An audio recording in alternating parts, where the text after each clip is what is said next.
Doctor ortho Ayurvedic oil और capsule. अब दर्द भी घुटने टेकेगा।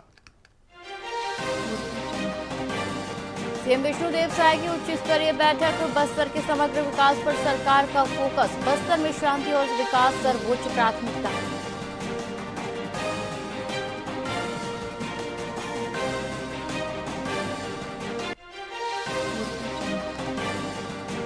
अंबिकापुर में होगा विभागीय परीक्षा का आयोजन। विभागीय परीक्षा 27 जनवरी से होगी शुरू। 3 फरवरी तक चलेगी विभागीय परीक्षा।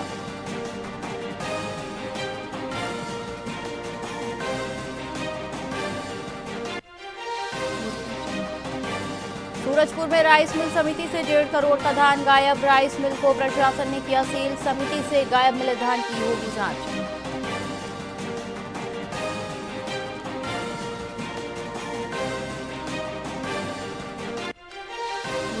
भिलाई स्टील प्लांट में लगी भीषण आग। एसएमएस 2 में केवल जलकर खाक। हादसे में करोड़ों के नुकसान की आशंका।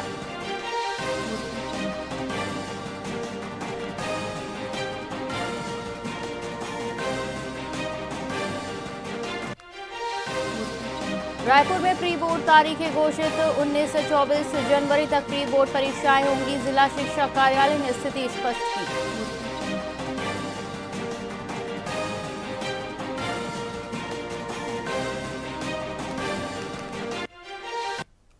नमस्कार, आप देख रहे हैं वीआईपी न्यूज और मैं हूं आपके साथ एकता सिंह। आइए रुक करते हैं खबरों की ओर। रायपुर में छत्तीसगढ़ राज्य सहकारी बैंक के अध्यक्ष केदार गुप्ता ने कहा कि किसानों के नाम पर फर्जी ऋण देने वाले गिरोहों पर सख्ती की जा रही है और पुराने मामले ईओडब्ल्यू को सौंपे जाएंगे।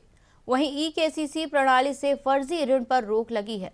बैंक ने अब आवास ऋण भी शुरू किया है और 15 लाख किसानों को ऋण दिया जा चुका है।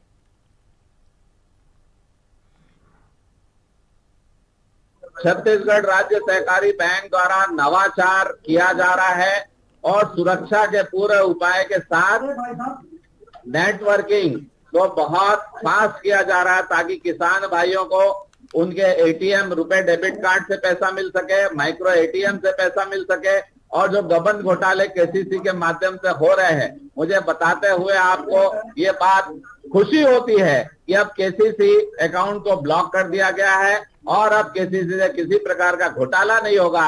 जो किसान भाइयों के नाम से जबरदस्ती लोन ले लिया करते थे, वो सब अब राज्य सहकारी बैंकों में नहीं होगा और हम ईओडब्ल्यू को उन गबन घोटालों की जांच देने के लिए अग्रसर हैं और अतिशीघ्र देंगे।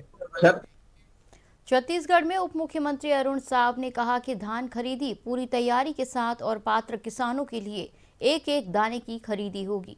वहीं उन्होंने कांग्रेस पर भ्रम फैलाने का आरोप लगाया और किसानों से धैर्य रखने की अपील की।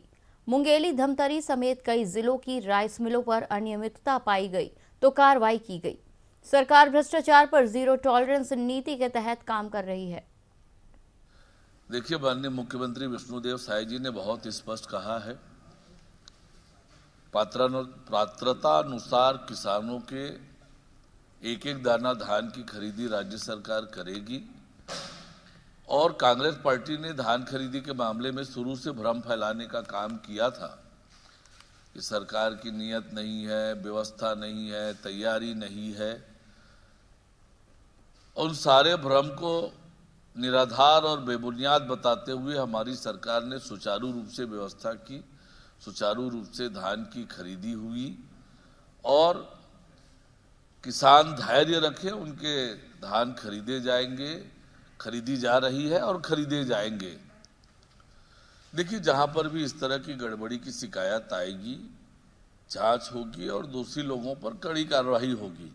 विष्णुदेव साय जी के नेतृत्व में हमारी सरकार ने शुरू से ही स्पष्ट कर दिया है कि भ्रष्टाचार पर जीरो टॉलरेंस की नीति अपनाएंगे।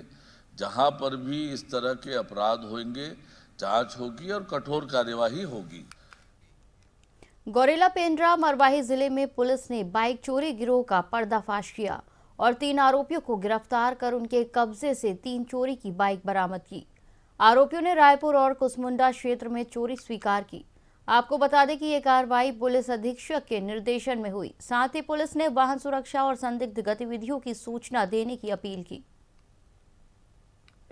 चौकी सिवनी अंतर्गत ग्राम निमधा है, वहाँ पर मार्केट पे 3 बाइक जो है अज्ञात चोरों के द्वारा चोरी किया गया था, जिसपे सभी घटना पे थाना मरवाही में अपराध पंजीबद्ध कर विवेचना की जा रही थी। विवेचना के दौरान पता चला कि डोंगरिया का विजय साहू जो है वो अपने गैंग के साथ में चोरी किया है। तो विजय के साथ में रवि उर्फ वेद प्रकाश साहू, ये पंडीपानी पसान का रहने वाला है, और छोटू उर्फ प्रदीप नारायण साहू, ये चंद्रौटी पसान का रहने वाला है। इनको भी उठाए तो इनसे पता चला कि हमारे जो 3 बाइक था उसमें का एक बाइक चोरी किया है, और साथ में इनसे 2 अलग अलग बाइक, जो एक एनटीपीसी दर्री का और दूसरा रायपुर का, बरामद हुआ है।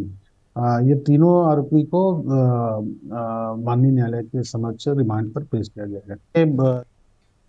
राजनांदगांव जिले की डोंगरगढ़ तहसील के ग्राम बोर तालाब से सनसनीखेज मामला सामने आया है।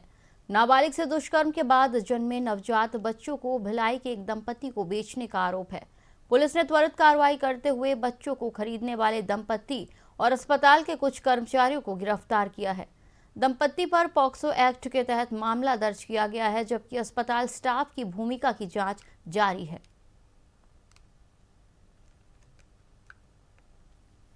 बोरतालाब थाने में एक नाबालिग बच्ची के साथ दुष्कर्म का एक प्रकरण सामने आया था, जिसमें बच्ची की डिलीवरी एक हॉस्पिटल में हुई और उसके उपरांत दूसरे हॉस्पिटल में नवजात शिशु को ले जा करके एक अन्य दंपत्ति जो कि दुर्ग भिलाई के थे उनको सेल किया गया है। इस संबंध में सूचना मिलने पर राजनांदगांव पुलिस के द्वारा बोरतालाब थाने में एक अपराध कायम किया गया। वो अपराध पॉक्सो का था। उस अपराध में जो आरोपी थे उसमें सबसे पहले जो दंपत्ति जिन्हें बच्चे को सेल किया गया था उनसे बच्चा रिकवर करके उन दोनों को अरेस्ट किया गया है। इसमें अन्य लोग जो अपराधी हैं उनको भी अरेस्ट किया जाएगा। अस्पताल के कुछ स्टाफ जो कि इस कार्य में इन्वॉल्व थे उनका भी नाम प्रकरण में खोला गया और उनकी अरेस्टिंग शीघ्र की जाएगी। बोरतालाब। इस बुलेटिन में फिलहाल इतना ही। आप देखते रहिए वीआईपी न्यूज़। नमस्कार।